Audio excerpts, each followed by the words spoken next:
We've been talking the last month on the show about what happens with July silver deliveries. So we have 13,000. This is after day 3 at 5,000 ounces each is 65 million ounces. But wait, there's more. We're going to throw in the Jinsu knives on this one. Here you see the silver ETFs. And just in the last 3 days alone, that's about 24 million ounces. So between COMEX deliveries and ETFs, we have 89 million ounces of silver being demanded in the last 3 days.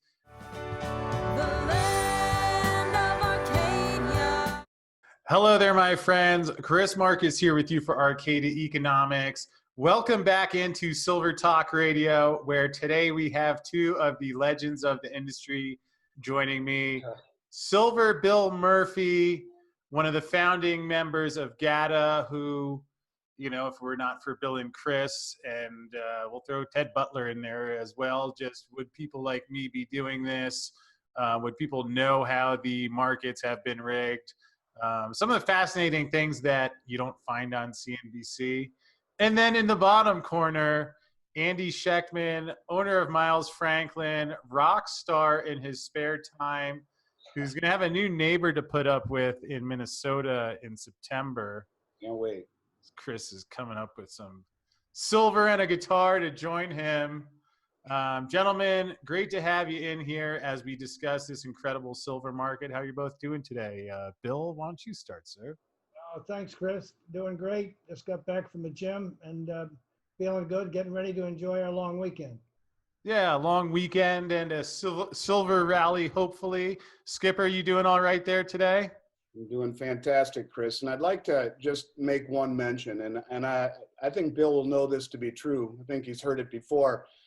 In all the public speaking I've done in the last 8-9 years, in virtually every single speech I do, and I mean this, I typically say something along the lines that we all owe a debt of gratitude, any of us that own precious metals, to Bill Murphy and Chris Powell for doing what they're doing, for exposing the manipulation, for having the courage to stand up to the establishment and shine a light on what's going on. And if it weren't for you, Bill, I wouldn't be as knowledgeable and or enthusiastic about where we're heading. So, you know, in life, you got to have strong fingertips. You were a receiver for the New England Patriots, or I guess the Boston Patriots. So I know you got strong fingertips, not only as an athlete, but also as the ability to hang on to your convictions. And from one guy to another, I just want you to know I appreciate you and respect you immensely. And I think we all do owe you a sincere debt of gratitude. So kudos to you, brother. If I might say thank you, Andy, you beat me to it. You're one of a kind in that you're the only one out there that does that. And I've noticed it at conferences.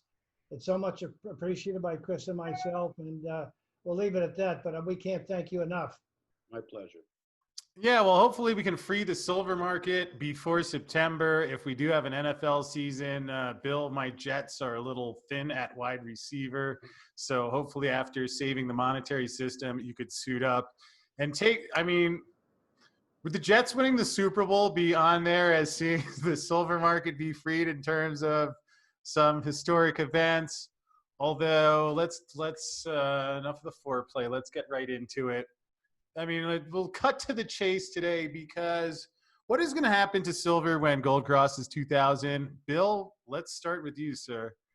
Well, honestly, as I mentioned, I haven't been a silver guy for the last many years and looking for $100 silver, and nothing's changed. And the problem is neither has the way the silver market has traded these past years. I mean, even in the past year, you can go back almost a year ago today, it's the same price. And gold couldn't have acted better. And it's surging and it's got a powerful base, and we can get into all that, but it's so underpriced. And silver at a 99-to-1 ratio, to gold is incredibly underpriced. And I haven't changed my mind one bit in terms of silver going to 100, but somebody's got to flush JP Morgan out of the picture before that happens. Andy?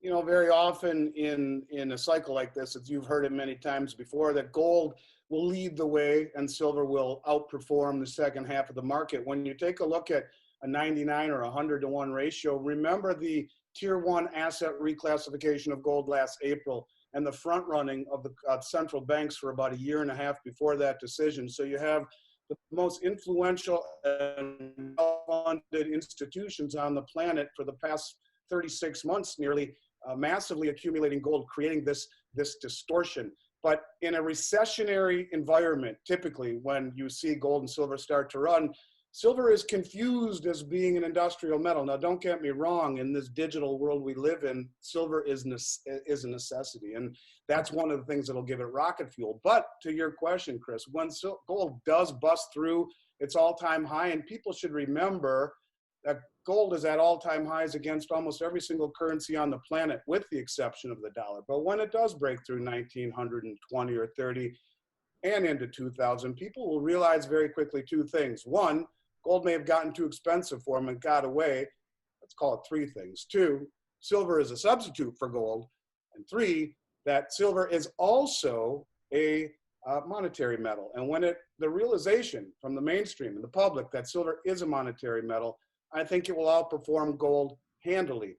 One thing that I've learned in 30 years in this industry, as I said earlier, you have to have strong fingertips. You got to hang on to your convictions, because everything that we've ever said would come true typically has, because it's rooted in mathematics and economics, but never when we thought. And it's always frustrating, and it's always a lot longer than we thought, but you can sense we're getting there. It's getting close. I feel it. You feel it. I think everyone who listens to your show feels it. A little bit different right now, and I think it's getting closer than one would think.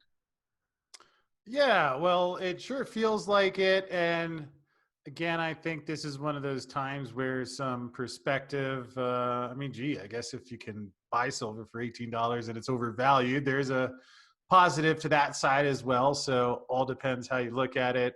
Although things that we could take a quick look at here, including, I'm pulling up today's silver chart, which one thing that you can see here, look at this volatility where, I mean, the last couple of years, it's like if silver moved a quarter, you know, woke up the entire industry. But here, let's go back 2 days ago, the blue line, 1780, jumps up 40 cents, then, you know, goes as high as almost 1845-ish, down 65 cents. Then again here today, I mean, it's like almost every morning at 8 o'clock it drops. Although, Bill, it sure looks like the volatility is in the least increasing.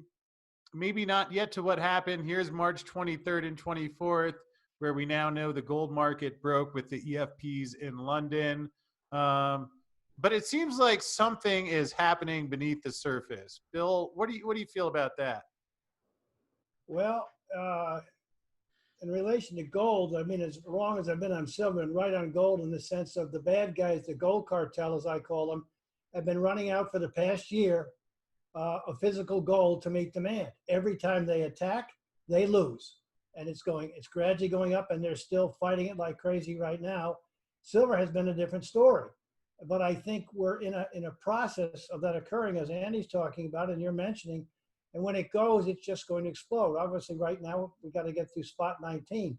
What is weird, I mean, like today, I mean, all of a sudden, the spot contract on the COMEX, which is spot silver, is 20 cents over, say, the spot Gold Seek or Kitco or 24-hour gold price. It is lunacy. It's supposed to be the same price. It was for as long as I've been doing this. But it started a while back, and now it's doing it again. And the gold price did the same thing today with what I call the internet price. And it's very bizarre what's going on in the gold and silver markets. Almost bizarre is how a stock market could go berserk to the upside with 11.1% unemployment. I've never seen markets so wacky in all my life. Well, I mean, we can thank Jerome Powell for that. Although, Andy, what is a good spot price for people to look at? I know that's something folks often ask. There's divergences, like Bill said. What is a good place for people to look at?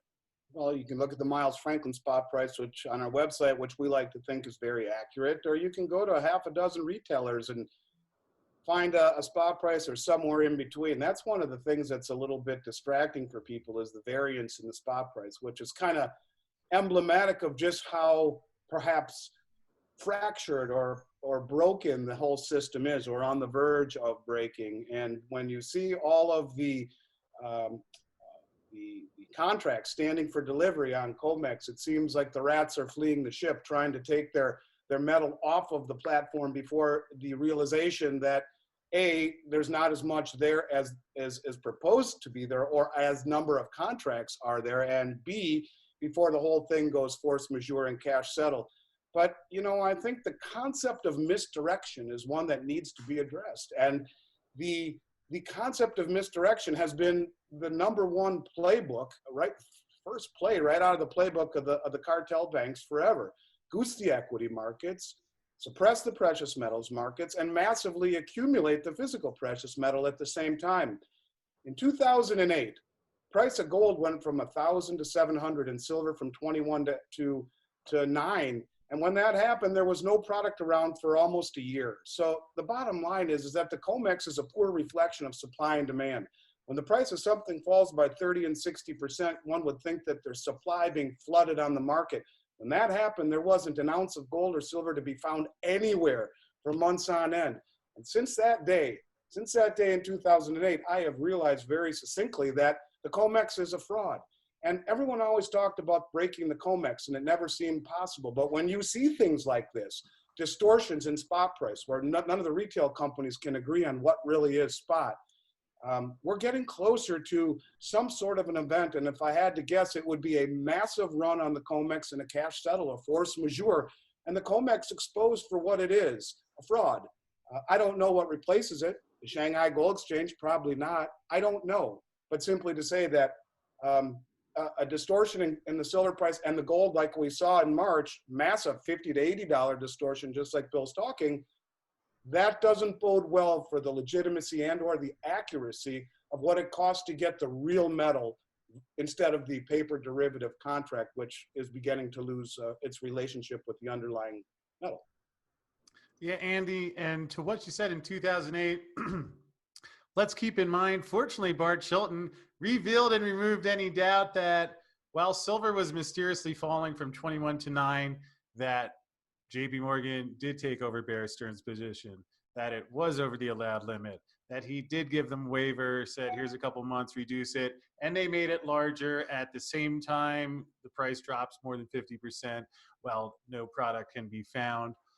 Although, Skipper, to what you just said on the COMEX, I was ready for you, because we've been talking the last month on the show about what happens with July silver deliveries, especially after record COMEX gold deliveries in June.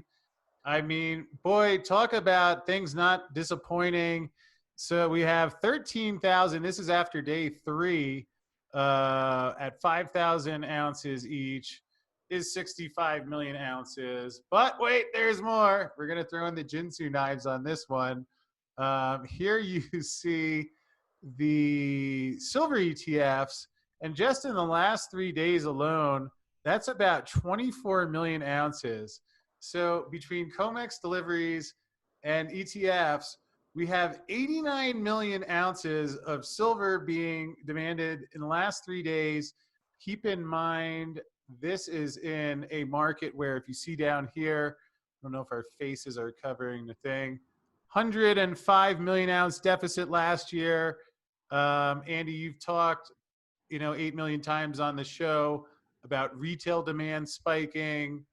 And, oh, yeah, that's right. Most of the mines were shut down. And with a second wave of COVID, where's the silver coming from?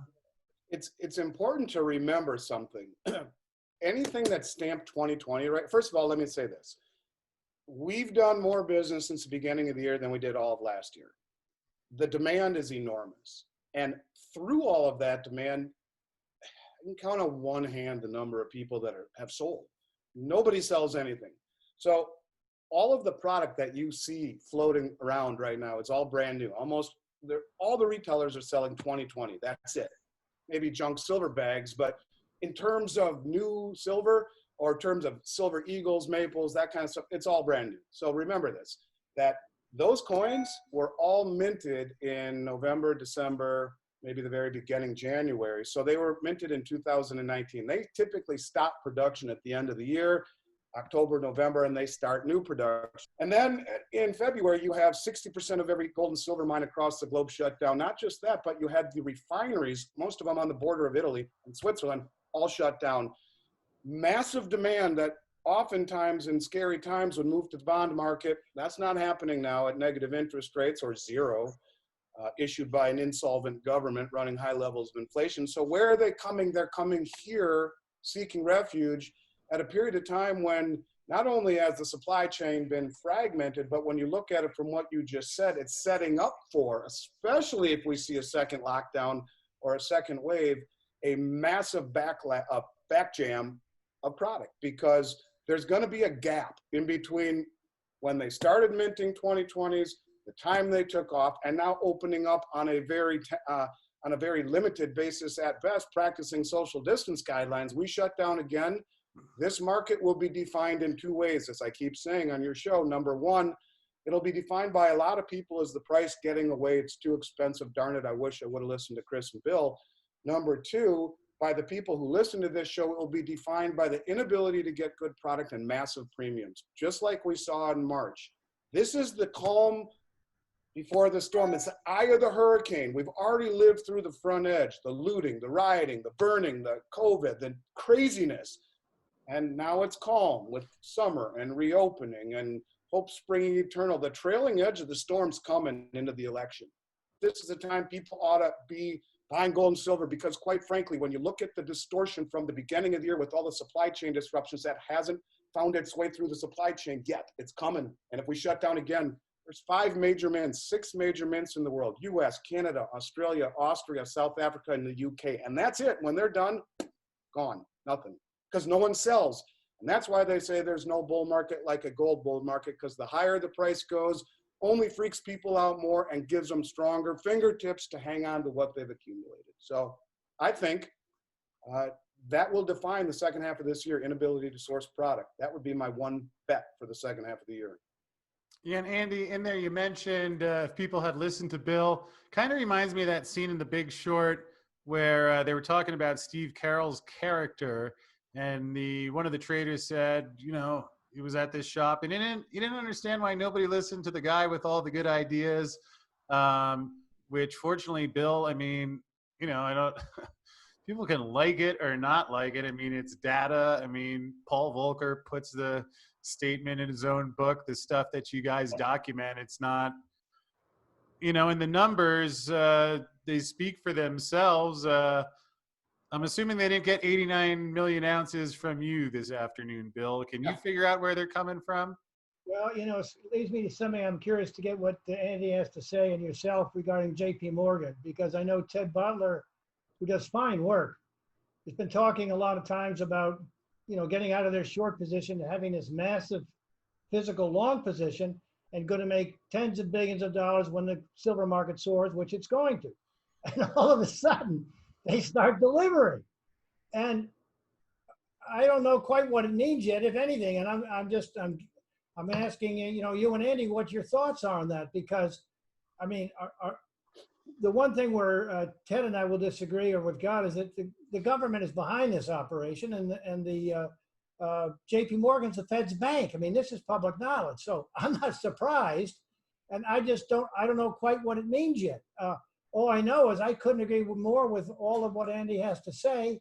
And then every day I write about and talk about the silver market and gold market. I just say in my head, how can they keep doing this?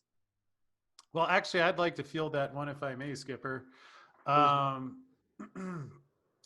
First of all, I mean, I think Ted is probably largely right, although I don't know if JP Morgan has 1 billion ounces. I can look at their COMEX report and see what they have there, and perhaps, I mean, I agree, and Andy, you've talked about before how the dealers can't figure out where that record sales from the mint, the U.S. and Canadian mint between 2008 or 2011, 2015. So we don't know. I mean, I'd say the short answer is we don't know, although, and I'm going to label this completely, this is just a thought that popped in my head the other day, that just a possibility, shall we say, Now, I've been pretty critical of the Department of Justice and CFTC, although I have heard something that unfortunately I'm not allowed to share publicly. I'm not trying to be a tease or anything like that. It's something that is confidential. That makes me think there is some possibility of something happening with that investigation. And is it possible that maybe JP Morgan has been forced by the Department of Justice to exit the markets? In fact, I actually finally did a first draft yesterday of a petition I'm starting that people can sign that states at least, all right, if you don't want to disband JP Morgan, fine, but at least at this point, charged with the RICO statute, labeled a criminal enterprise. Can we say that they have no business trading gold and silver? So a long answer of I don't know, Bill. That's a thought that popped into my head, and I'm interested to find out. Andy, would you like to comment on that one? You know, Blythe Masters did once say that the metal that was being held was not theirs. And when you look at the mint numbers from 2008 to 2016, they're startling, both the US and the Canadian mint, where the numbers being minted had gone up many of millions from what they had done previously. Look, the bottom line is simply this, that I think when you see JP Morgan going long in the silver market in terms of their futures position, that is one of the more significant things I've ever seen. The question is, if there's someone else like BlackRock or someone else stepping in to fill their shoes, I don't know. But I would argue that the racketeering indictments probably, like you're saying, Chris, would not only that, but I think all the money going, all the ounces going into the ETFs, maybe they just said to these guys, we want to see proof of the ounces, that you can't keep shorting everything forever. We want to see proof of the ounces. I don't know who's taking delivery, but I'll tell you this, I have always felt that it was either the US government or the Chinese government that owned that silver that JP Morgan supposedly owns, because there's no other way that Bart Chilton would have been told to stand down because it's a political decision when he came to the CFTC and his superiors with proof that they were not only indeed violating position limits, but were thumbing their nose to the regulators when they were told months earlier to pare it down. You know what, it's a lot bigger than all of us, but seeing JP Morgan start to go long in paper, to me, is as significant as it gets. So who it's going to, don't know. Speaking of CFTC, I just may have happened to have noticed the other day that if you're on Twitter, you do the @ symbol and CFTC, you actually can pull up the commissioners. So by all means, folks, feel free to start tweeting your CFTC commissioners. I do my best to lay out evidence, Bill the same, Andy the same, night after night. And you know, you can contact them, send it to your congressman. Maybe one day we'll get some answers. A few last ones before we wrap up here, folks. I finally figured out how to use the internet and look up things I should have been looking up a long time ago.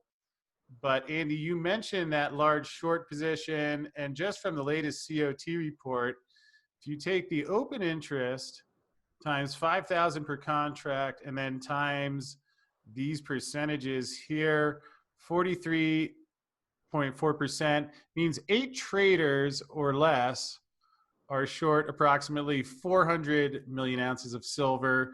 Even if you get, there's 4 of them in there, and they don't say who, but short close to 300 million ounces of silver, as Ted Butler points out in his column each week. And finally, the last one, I was kind of stunned to see this because here we have silver futures. Let's go up a little farther. Here we have platinum. This is the delivery report. You can see January is 23, February 431, but small numbers. Platinum, it seems like there's a run on platinum. I mean, again, has metal left the building? I don't think so, but then here's palladium, where you look at the amounts that are scheduled for delivery, 203, whereas is that July or September? What's that? Is that July or, okay, June. Okay. That's June. But basically, we've seen whether metals leaving the building, that's next on my list to dig up. But I mean, it's almost like all of the metals just talked about a run on the bank, Andy. And again, is silver going into SLV? Is silver coming out of COMEX? But at least as the impression that they are projecting, that if we're supposed to follow those numbers, I mean, then a run on the gold, silver, platinum, and palladium bank has already begun. So look, the only way you can successfully manipulate a market over time is to push it in the direction it's going. And I think that what has happened here recently has, you could call it the Great Awakening. The number of new people entering this industry is unbelievable. We've had 1,500 new clients over the last 4 months. And so people are awakening to what's happening. And when you look at those numbers and see massive amounts of contracts standing for delivery in all the metals, it should be, I think, very, very eye-opening that maybe this is the beginning of what we've all been talking about for so long. At the end of the story, the little boy who cried wolf actually sees the wolf. And maybe this is the beginning of the wolf coming over the hill. I don't know. It sure looks that way. And when you talk about the confluence of events coming together into the fall, culminating with the election, if I were one of these guys with all this metal, I think I'd rather have it in my own possession before the house burns down over the next few months. Silver Bill? Well, it can't come soon enough for me. Not getting any younger, and I'm the biggest silver bull out there, as big as anyone else, and haven't been correct yet. It's just, as I mentioned earlier, it's just very frustrating because it's like, huh? I mean, it's got every reason to be going through the roof, and we've got to get through 19 and 20 when that happens. I couldn't agree more than Andy. All of a sudden, it's going to disappear, and the price is going to go bonkers. There's no move like a silver move going higher, and $100 silver. Well, that's only double what it managed to get to 40 years ago. I mean, big deal. Of course, it would be a big deal, but that's really where I see it going, and couldn't be more bullish. And I think in terms of what Andy's talking about, now is the time for people to be buying, especially silver, because it hasn't moved up with gold really very much. And it's going to, and it's been frustrating, but one day it's all going to pay off big time. Yeah, and I think people are feeling it, are excited for it. Again, invest in a way that allows the time to work to your advantage, and that's usually a good formula to go. Although, if there is one thing even more important in silver, that is people. We have 4th of July weekend coming up, and really, silver is great, but I hope everyone has been enjoying these shows and is getting ready to enjoy a fun weekend, because that's really what counts. Although Andy of Miles Franklin has launched the 4th of July Liberty GATA fundraiser special, where, Andy, I hear you're going to be sending out U.S. Eagles $5.99 over spot. And in addition to having a price that is better than anywhere you'll find in the country, percentage of that commission will go to support GATA and Bill and Chris, which seems like a win for everyone. So anything I missed there? No, that's good. That's any quantity. And indeed, it's my honor to help support Bill and Chris and the whole GATA team and to keep the fight going. And, one of my mentors in life or in this industry was, God rest his soul, was Richard Russell. And he always used to say something, and it never really resonated to me the way it does now. He always used to say, your wealth will be measured in the number of ounces that you own. And I kind of thought that was somewhat cavalier when I thought about it and try to say that to people. Don't pay attention to what the price you pay, it's the number of ounces that you own. But you know what? When you look at what's going on around us and you see a premium on a Silver Eagle and the lowest in the country, or pretty damn close to it, at $5.99, it's ridiculous. For the last several years, you could have bought as many as you wanted for $2 over. So the point of it is that the dollar value is far less meaningful than the ounce itself. And what Richard was saying, as wise as he was, is true. And we've seen it many times, like in 08 and like last March, where Silver Eagles were $10 over and no one had them. It's like a gun. And if you have a 9mm, when the mob is storming your house, what are bullets worth if you don't have any? I think the bottom line is that it's true. It's about number of ounces. It's less about dollar price and number of ounces. And when you take a step back and realize I'm not just saying that, I mean it, and think about it for a second, it's really, really true. I think where this is going, the dollar value will be much higher than people think possible, but more importantly, getting it before it's impossible to get, and all the money in the world won't find it for you. Like in 2008, where you would pay a 100% premium above an $8 spot price and wait 12 weeks to get your product. Those days, I think, are coming again. If this supply chain busts again, you guys, it's every man and woman and child for themselves. I do believe that. Chris, I'd like just to finish up with one comment, because it's like Richard Russell's important to what Andy Schectman is. We've got a guy who just done incredible work, a lumber company executive named James McShirley, who's just been all over the stuff. And he's one of the very few people that I really pay attention to, because he's been trading in futures his whole life and he understands the cash market, physical markets, and so on. He has long said that he feels that silver is the cartel, as I call it, the gold cartel's kryptonite. They are petrified of losing control of silver, the kind of action that Andy's talking about. And I think that's true, and why they've gone so nuts to try to keep it under control, because once they lose control of it, it's gone. And they've tried to control both gold and silver for what it represents about the U.S. financial market system, et cetera. Don't need to get into that. But anyway, I think if people think of silver as the bad guys, as I call them, their kryptonite, it will help to characterize what's coming once they lose control of it, and they're going to. Yeah, short government, buy silver, and I mean, everybody wins. So you can take Andy up on that offer at Arcadia at milesfranklin.com. If you reference the Eagles $5.99 over spot or anything else, and you put Silver Bill Murphy in the subject or headline, then again, a percentage of that goes to support GATA. I'll tell you what, anyone who takes us up on that, I will also toss in a free audio copy of the Big Silver Short book, covering and explaining all of it in case you want to dig deeper into it. That featured both Bill and Andy. I thank you for both being a part of that. And folks at home, I hope you're having a great weekend, safe and healthy and happy out there. Although, just in case you still want more silver talk, or you're curious to hear what Rick Rule of Sprott Global has to say about the silver market, stay tuned, because it is coming your way now.